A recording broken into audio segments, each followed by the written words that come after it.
धाराशिव जिल्ह्यात आज बळीराजाच्या व्यथा जाणून घेण्यासाठी शिवसेना पक्षप्रमुख माननीय उद्धवसाहेब ठाकरे यांनी दौरा केला.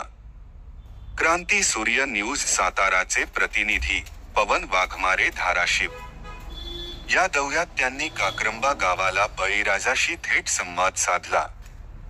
काक्रंबा गावात महाविकास आघाडीचे स्थानिक पदाधिकारी, ग्रामस्थ आणि शेतकरी मोठ्या संख्येने उपस्थित होते. ग्रामस्थांनी उद्धव ठाकरे यांचे जोरदार स्वागत फटाके, जयघोष आणि पुष्पगुच्छ देऊन केले.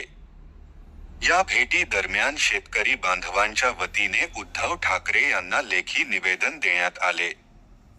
या निवेदनात 2 प्रमुख मागण्या मांडण्यात आल्या.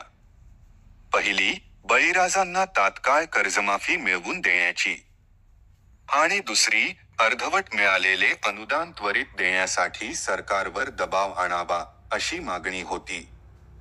उद्धव ठाकरे यांनी बळीराजाच्या व्यथा मनापासून ऐकल्या आणि त्या संदर्भात योग्य पातळीवर प्रयत्न करण्याचे आश्वासन दिले. त्यांनी सांगितलं की, बळीराजाच्या प्रश्नांवर राजकारण नाही, तर न्याय मिळवून देणं हेच आमचं उद्दिष्ट आहे.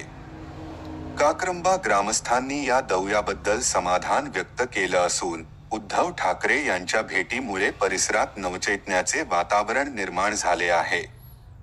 संपादक, क्रांती सूर्य न्यूज, सातारा. तुम्हाला ह्या कमळाबाईला आणि ह्या गद्दाराला काढल्याशिवाय राहणार नाही साहेब. उद्धव साहेब तुम आगे बढ़ो, हम तुम्हारे साथ हैं. उद्धव साहेब तुम आगे बढ़ो, हम तुम्हारे साथ हैं. कोण आला रे, कोण आला? शिवसेनेचा वाघ आला. कोण आला रे, कोण आला? शिवसेनेचा वाघ आला. अशाच महत्त्वाच्या घडामोडी जाणून घेण्यासाठी आमच्या चॅनेलला फॉलो करून सबस्क्राईब करा व बेल आयकॉन दाबायला विसरू नका. धन्यवाद.